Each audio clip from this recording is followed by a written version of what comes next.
Jadi bongkok na awak, bengkung na punuk, ompong na waos, rambo na sirah. Apa rambo ibu? Rambut bodas.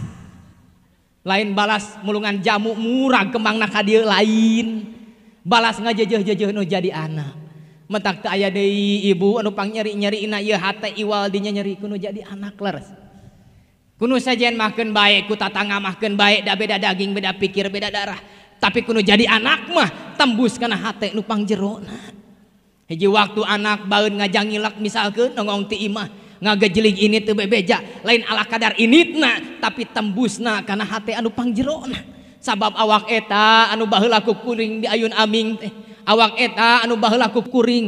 dipika dipika cinta diperjuangkeun puluhan tahun ratusan juta eta awak tapi kiwari eta awak wanieun baeud ka kuring nalika matana molotot kana mata kuring lain ala kadar matana anu molotot tapi tembusna kana hate anu pangjerona sabab mata eta anu baheula dijaga diriksa tong bujeng kapurulukan geusik jeung taneuh kakecelakaan cai susu dilap ku tisu jeung ku baju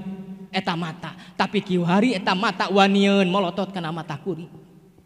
nalika curugna bentik nunyuk kana irung kuring lain ala kadar nunyukna eta curug tapi tembusna kana hate anu pangjerona sabab curug eta anu baheula dilamotan ku kuring curug eta anu baheula ditaplokeun kana punuh tapi naha ayeuna eta curug wanieun nunyuk kana irung kuring